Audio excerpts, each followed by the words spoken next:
see you, everyone here.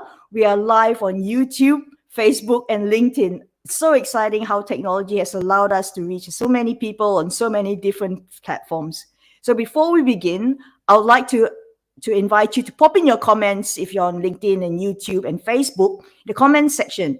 And if you're in Facebook, there is a special thing that you need to do with StreamYard so that we can see your name and your comments, so we can actually answer your questions as well. So please feel free to pop in your comments. My assistant GL will put the instructions for Facebook to so that we can access your comments and have a look. So again, we welcome you to the Energized and Empowered Professional Women Summit. This morning we have Lisa McNett, who is part of the dedicated group of women from all over the globe who have come together to help you leave behind exhaustion, frustration, and burnout to confidently take back your life with renewed energy and vitality. And my name is Vanessa Mollard. I was a burnt out malaria scientist, and I was there for 25 years. And now I'm bringing my experience and some of my research through with all these amazing women to you to help you. So we are going to do this by having real and raw conversations on how to identify, communicate, heal, and prevent burnout. And we have some amazing bonuses from all these beautiful women here. So I'll bring on Lisa, and here we are. Oops. Here we go. Yeah, we got there. Hi, Vanessa. Welcome, Lisa. Welcome, and welcome everybody again to the summit. I'm so excited. So let's start off. I was so excited about this particular subject with Lisa that we're talking about here. And this is a subject that's very close to my heart because I am also a breathwork facilitator, and it was part of my journey on my healing. And I came across Lisa's work when I attended the Breathwork Summit by the Shift Network. And the Shift Network is an amazing, amazing company. And they were the ones that helped get me back on track in a lot of senses. And when I saw her and they were talking about breathwork, her warmth and her care shone through. And also she studied with the Alchemy of Breath, where I also studied my breathwork facilitation. And so as a founder of One Breath Institute and co-developer of Introspective Breathwork, Lisa helps others heal from accumulated effects of stress and unresolved trauma. Wow, such amazing work she does. And she believes that the breath guides us towards our innate wisdom and empowers us to stand in our truth. As you develop an intimate relationship with your breath, your life improves in every way. And I can attest to that. And you heal the dysregulation of trauma one breath at a time. So welcome, Lisa. Hi. Thank you so much, Vanessa, for that warm welcome. And for sharing how you experienced me at the Shift Network Summit. And I also appreciated getting to know a little bit more about you. Thank you. I think this is one of the joys of this whole summit, and getting to know all of you as we decide, how we're going to present and help people during this summit, was to actually have the friendship that we have now. And I am so deeply appreciative of all that we've worked towards today. So thank you. And in the future, wow, what amazing work. So Lisa, I would love to hear your own story on how you came personally to start helping people specifically in burnout and in breathwork. Yeah, every time I get asked this question, I go way back down memory lane. So I personally used to be in hospitality management. I would work about 60 hours a week. At one time, I was a nightclub manager, Vanessa. I was literally a nightclub manager. I worked all over the country in the United States, managing dueling piano bars specifically. And I was a functioning alcoholic. And I was in a male-dominated industry, and I was the best at what I did because I was I had so much to prove. I was outworking everyone. And then, things were falling apart for me for a long time. I knew I was unhealthy for a long time. I knew I was an alcoholic. And, I was coming around 31 years old. And I just said, I can't be doing this anymore. What am I doing to myself? I have literally nothing that's real in my life. I have no significant relationships. Just no. So I wanted to go over to Asia. I wanted to go meditate in caves, and it took me about a year before I actually allowed myself to do that. I got an easier job at a resort, and then I ended up just leaving that all behind. I went to India and I got certified in yoga and Ayurveda first. And the place that I was getting certified at yoga and Ayurveda at was a small Ayurvedic hospital. And people were going to this hospital to be treated for all sorts of things. But the underlying issue with most of them would be stress-related or trauma-related issues. And I just kind of fell into this. That was 2007, and my path was always meant to work with people in need. And fast forward, I founded One Breath Institute with my co-founders. We're going into our third year now, and I've been a breath worker specifically for like 6 or 7 years. Yep. However, I've been a breath worker ever since that first experience in India, because I was working with people all of these years. I went and I worked with inmates. I worked with the veterans. I've had a private practice, and all of my clientele have been either type A, high stress, or something else. And so I've been working with the breath because that is the most foundational thing that people need to help slow down, help to start to tune in, help start to take better care of themselves. So yeah, it just kind of happened. I don't even know if I answered your question well, but no. Yeah. I think it's just absolutely beautiful how we've brought along this journey through our different experiences. And I think particularly for me, when I look back on my life, and I'm so grateful for everything that I've been through, with amazing job with science, and then having that sort of breakdown, I guess, in understanding what my values were, like actually, doing really hard, doing really well in the job that I love. And that can be a trap as well, because we don't know when to stop, because we're always, as you said, trying to prove yourself and trying to be better in a male-dominated society. Nothing wrong with that in that sense, but I'm taking responsibility for myself and saying I needed something out to prove myself outside of myself, and then getting into that sort of breakdown, that burnout, and to feel how that feels like when we disconnect from ourselves, from our body, and say, no, I'm not listening to you. And then having that ability to come back to yourself, because then suddenly all the teachers turn up.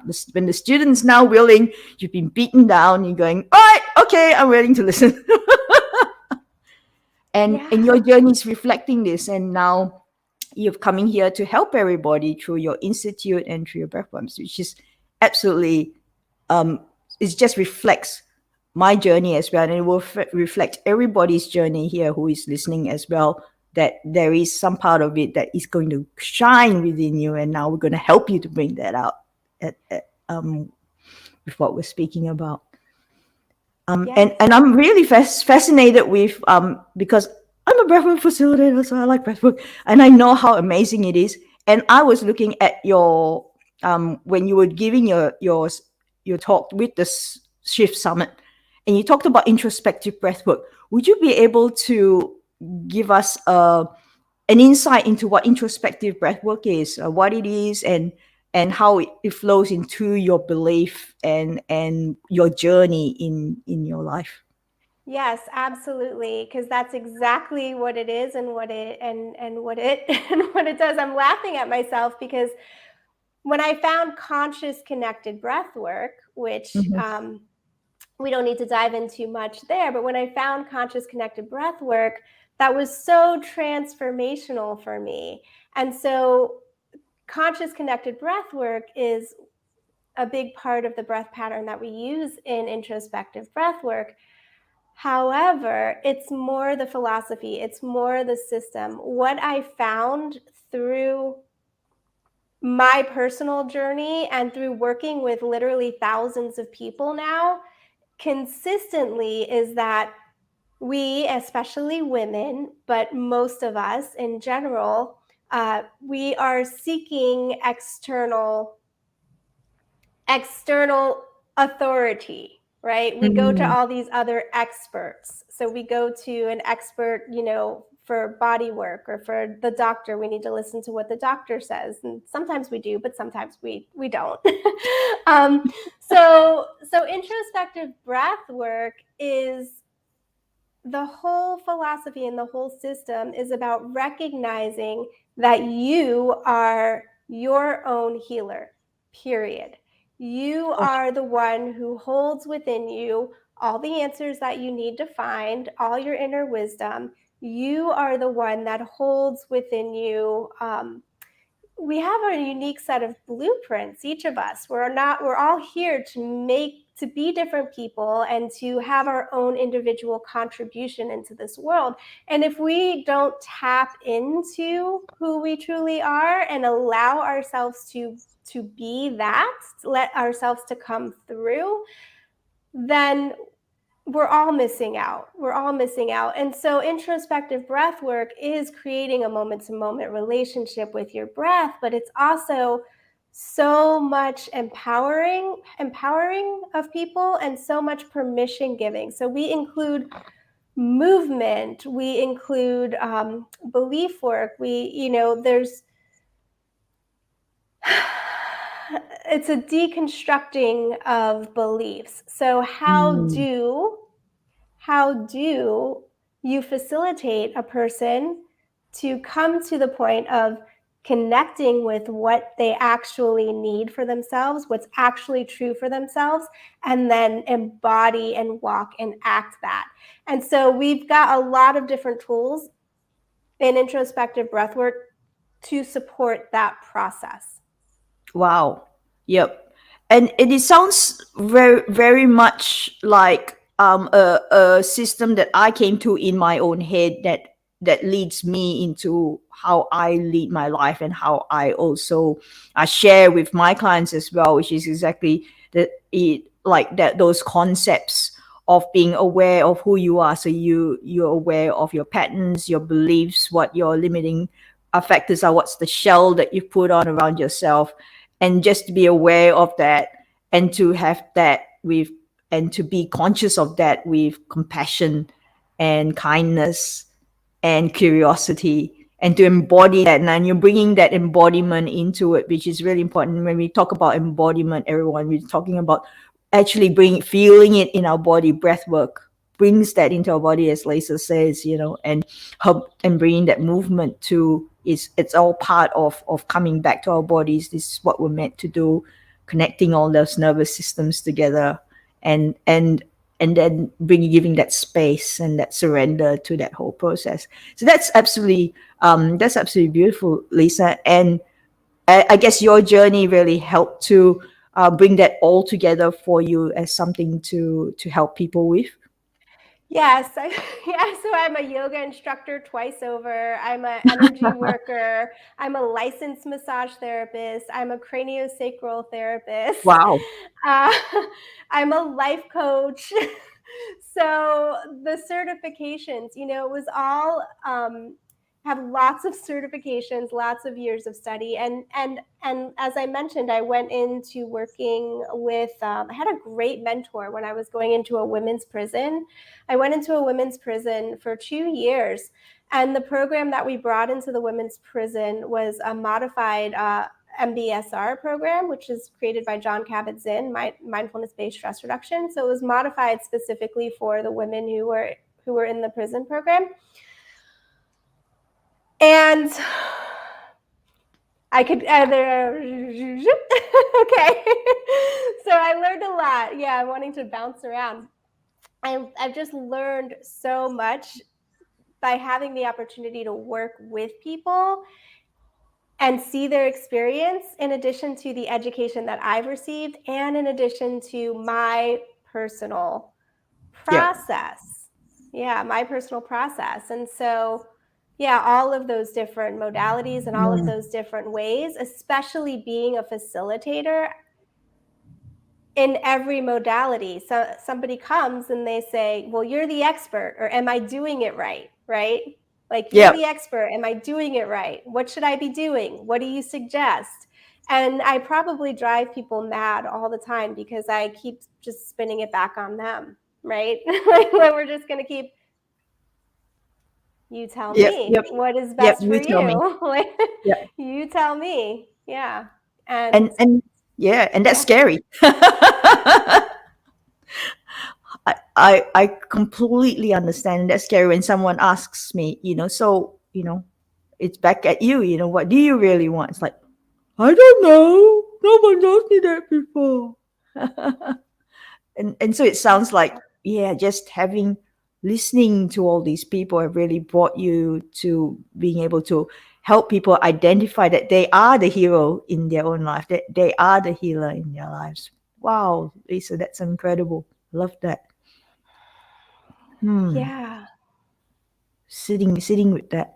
And I guess we've speaking to all these women in the prisons and people in different high stress parts of their life. I guess, what have you found that's most common in them? I think, like you mentioned to me once, that women have a tendency to put others' needs before their own. Can you speak on that, and how that would have bring about trauma, bring about burnout, really? Oh, well, how does it bring about trauma, or how is it a trauma response?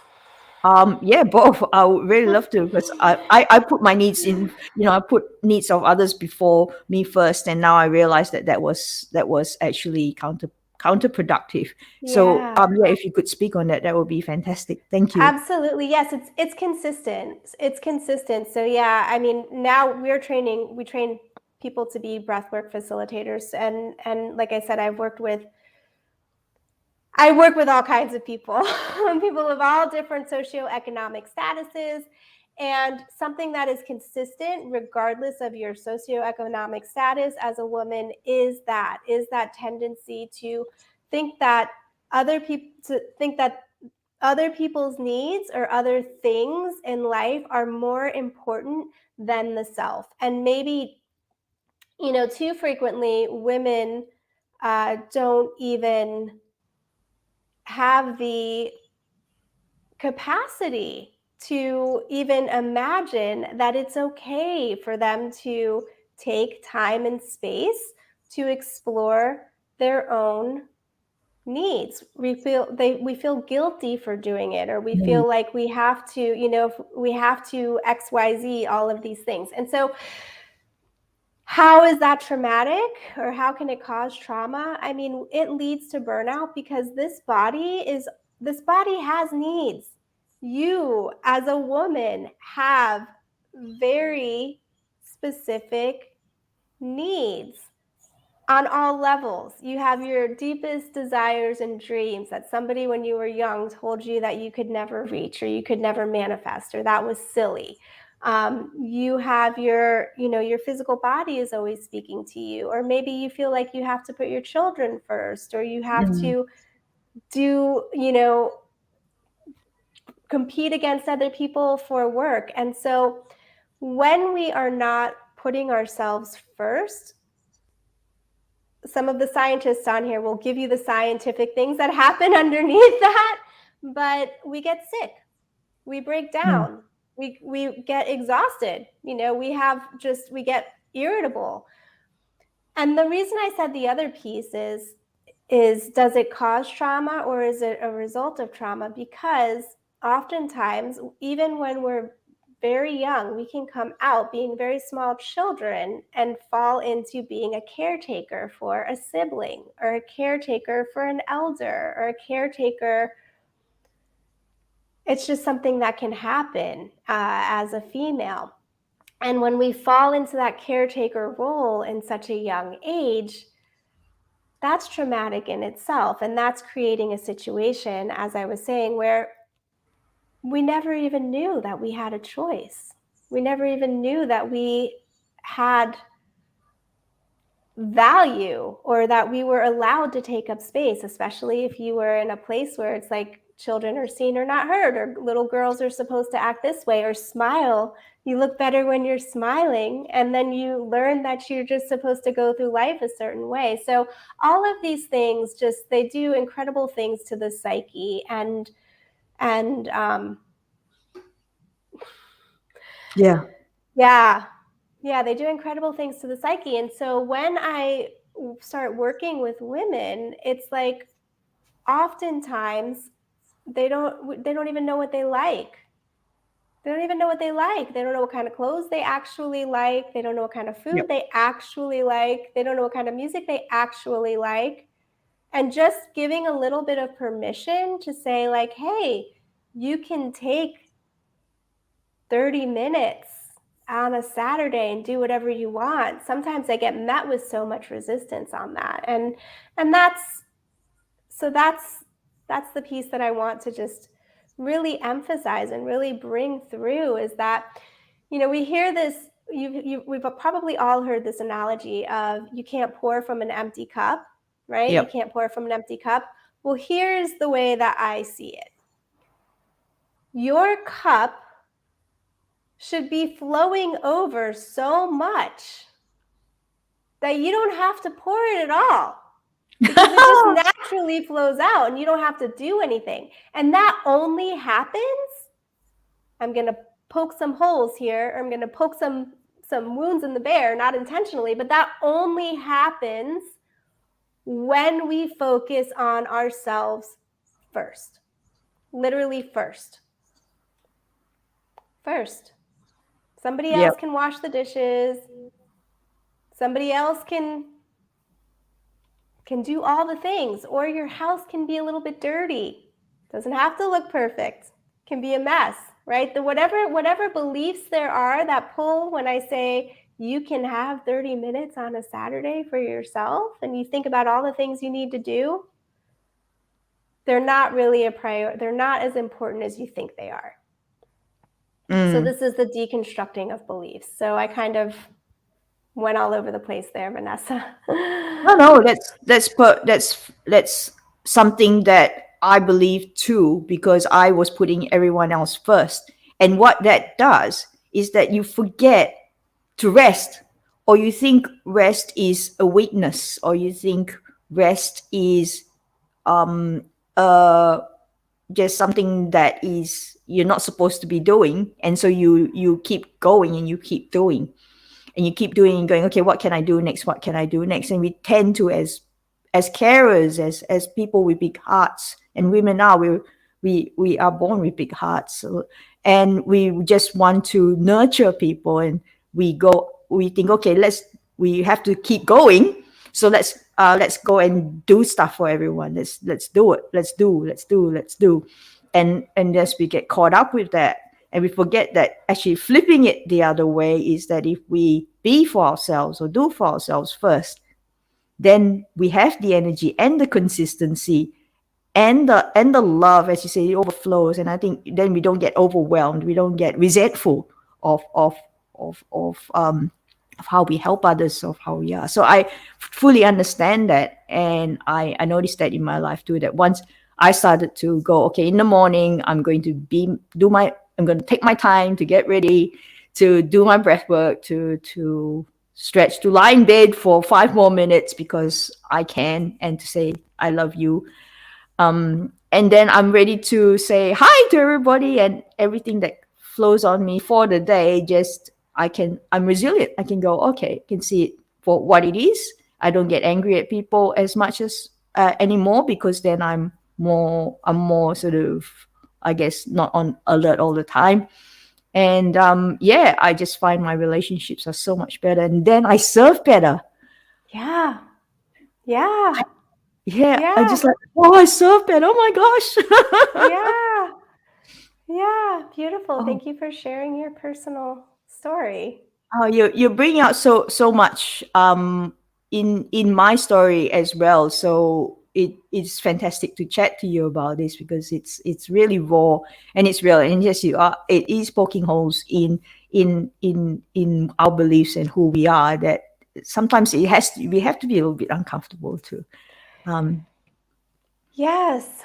Yes, yes. And you know, I'm, as you were speaking as well, I'm really appreciating the, you know, you found breath work and you allow yourself to slow down. You allow yourself that extra time in bed. You say, I love myself.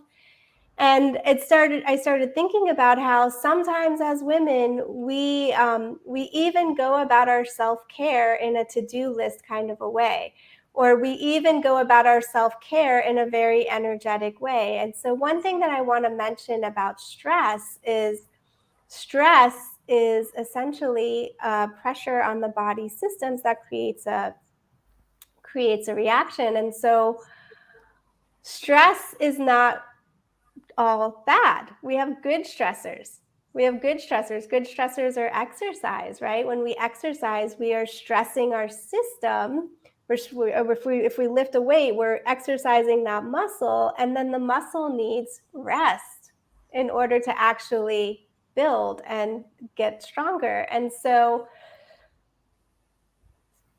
if we have a lot of stress in our life and are going, and we want to combat that with exercise, and we exercise an hour a day, or we do a power yoga class, or we make it more go.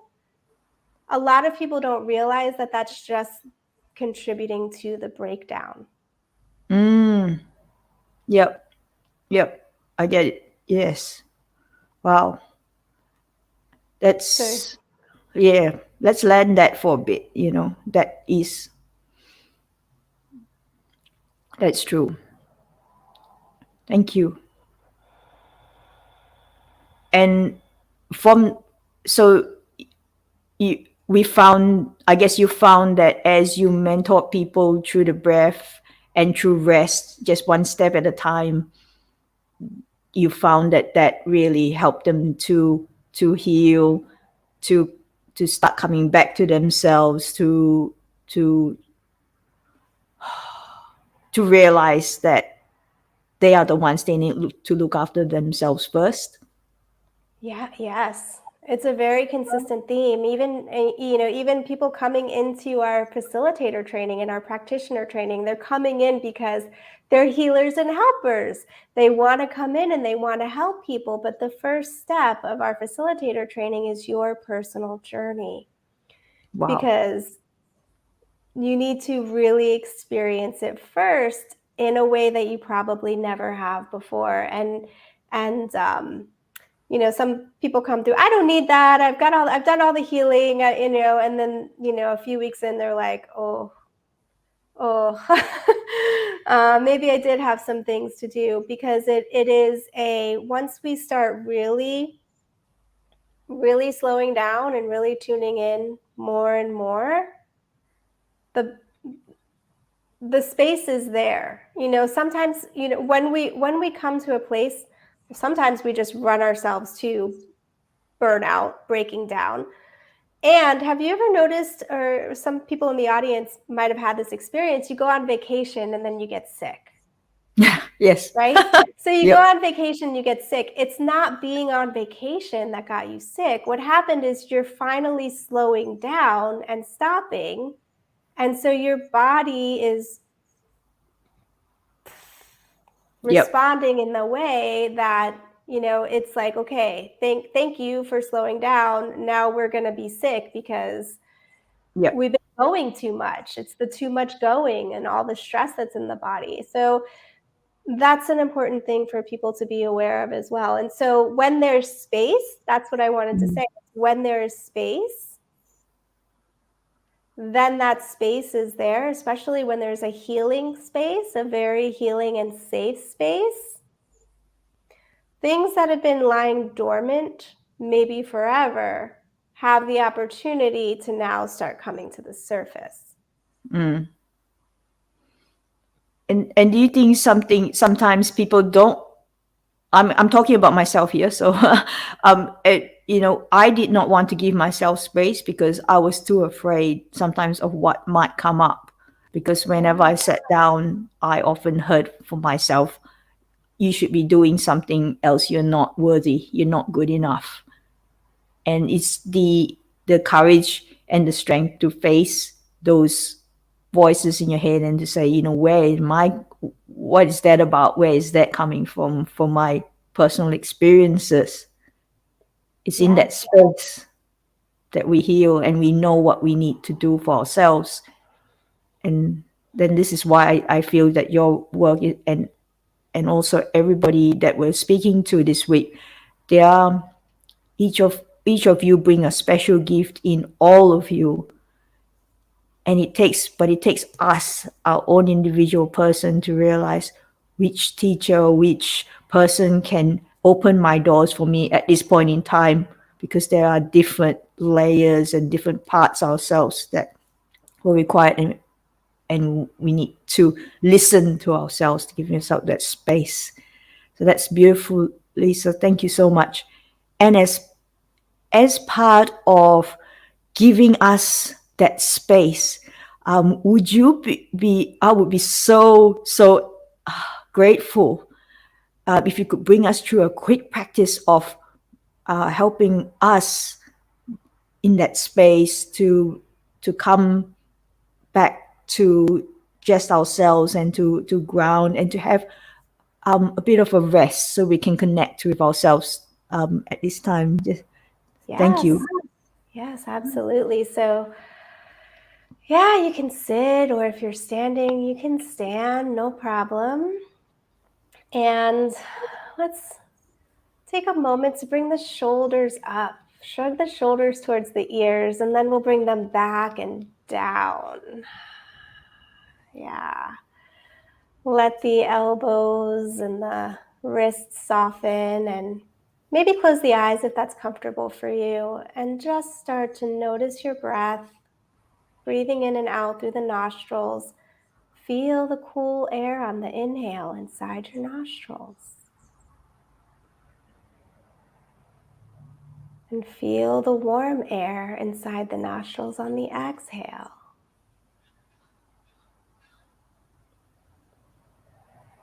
And follow an inhale down the back of your throat.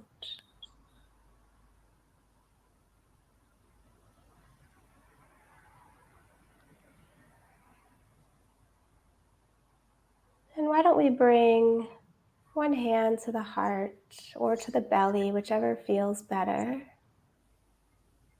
And use this to feel the heartbeats.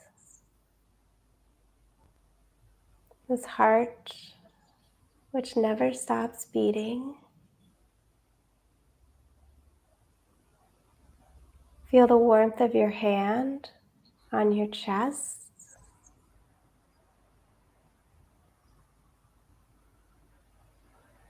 And let's take a few breaths breathing into the heart space. So you can breathe through the nostrils, inhale, down the back of the throat, breathe into the heart space. And exhale from the heart space, up and out.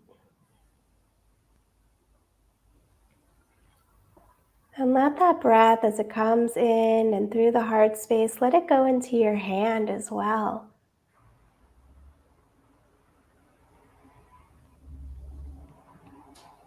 And then let the breath come from the hand. Give yourself breath through the hand.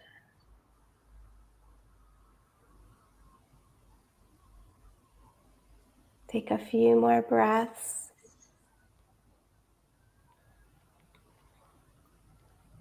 In through the heart space. breathing into the hand, and then from the hand, giving back to the heart, giving the heart your breath.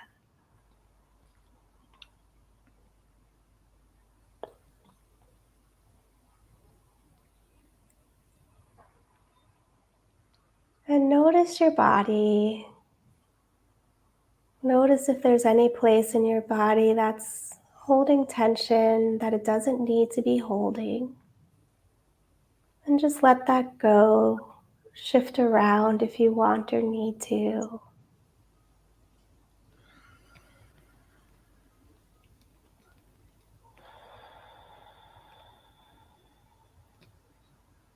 And coming back to the heart. Just asking this heart, actually, let's thank the heart. Thank you to my heart for working so hard to keep me alive.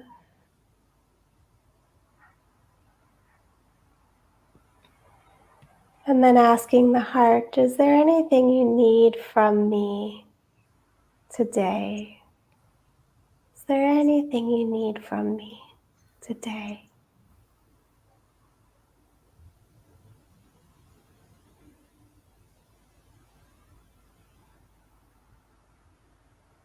And just trust what you received.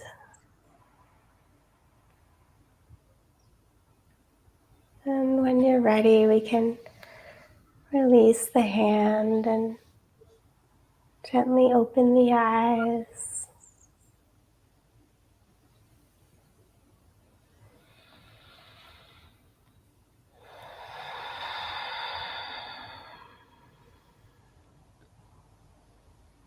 Oh, that was beautiful. Thank you. You're welcome. I love it how it only takes a few minutes. Yep. And it does. Just a few minutes. And I know everyone listening can give themselves just a few minutes every day, maybe a few times a day. And just doing that with you, it and coming back to the heart, just feeling it, because we've cut ourselves off sometimes and we just living in our head so much, that touching and coming back and just focusing on the heart and our body has made a huge difference to how everything seems to have I don't know, it seems to be communicating now. It seems to be I feel a lot safer. So that's how I feel at the moment with this practice. A lot safer, a lot more connected. Going, yep, I'm safe. I can do what I need. I have the courage to do what I need to do right now for myself or for someone, and the energy too. So it's great. Thank you so much, Lisa. I really appreciate that beautiful practice that you've shared with us today, and you've also so generously given us some bonuses for the summit. Would you be able to share that with us? Sure, yes. It is a 13-minute video, so it's not too long. And in that, I share a nervous system hack for you to use whenever you're feeling stressed. And then there is a guided introspective breathwork practice. We're using the breath, connecting with the body, and checking in. And with that, we have free breathwork sessions every week. You can also join us for a free breathwork session through Zoom. The link to that is in with the video. Yep, that's fantastic. I've also put up your all your websites here and your Instagram and your socials, where if you would absolutely love to chat with Lisa and see what her institute is all about and how she can help you, that will go directly into these websites and have a look and just connect with her, connect with the One Breath Institute. They are absolutely beautiful. They train facilitators as well. And And what am I saying? That I'll have to. I would love you to. I'm just so excited about your work. I'm just going. I'm gonna promote you. Sorry. I'm gonna let Lisa talk about how she about what she brings to the world for everybody. Okay. Mhm. Okay, what do we bring to the world? That's a great question. Well, we bring so much to the world. Absolutely. I just couldn't stop. Yeah, no, we have a 12-week, we have a signature program that is a 12-week or 90-day healing program. That is for somebody who really wants to take a deep dive into becoming, to really changing your life, changing your relationships, becoming the hero of your own life, becoming your own self-healer. That program will profoundly change your life. So that's a 12-week program. We call that the personal journey. Again, we also train facilitators and practitioners. We have a community that we have offerings. We have free workshops, paid workshops, and not just myself, but also our facilitators. We have global facilitators who are working with people on a one-to-one basis and leading groups. So we have a lot going on, and if you want to connect with me or connect with somebody else in your local area, we might have a facilitator near you as well. Oh, wow. That's fantastic. Thank you so much. And yeah, I probably put it slightly weirdly, but I knew you have a program that was coming up, and I was meant to say what's your program. So that's fantastic. Thank you. So just get in contact with Lisa, and I have got her bonus here right now. That's what I was looking for. And here it is. It will be on the website for this summit as well, so you don't have to quickly take this down. But here it is. Access that, and she's got and connect with her through that for her free meditations as well. And look into the workshop that she's about to do, which is fantastic. And my final question, Lisa, is: if you saw your 8-year-old or 7-year-old self today, and you saw her having a moment, it could be a moment of joy, it could be a moment of sadness, what would you whisper in her ear right now?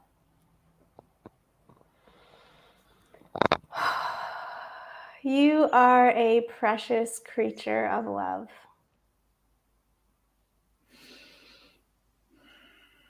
And don't let anybody tell you anything different.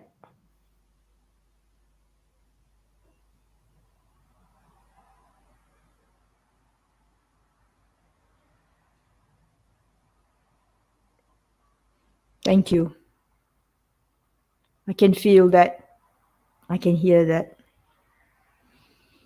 And I acknowledge that. Thank you so much, Lisa, for this beautiful chat that we've had, sharing the work that you do, sharing your story, and sharing that beautiful practice, and sharing your insights into your journey and the people that you've helped. Thank you so much. I really appreciate you. I appreciate you as well, Vanessa, and thank you so much for inviting me to be here. Thank you. You're welcome.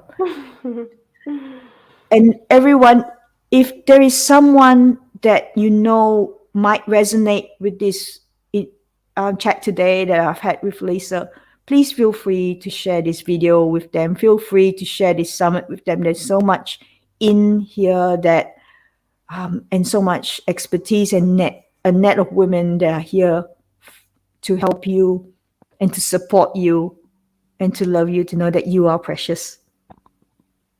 Thank you, everyone, and we'll see you in the next interviews. Much love.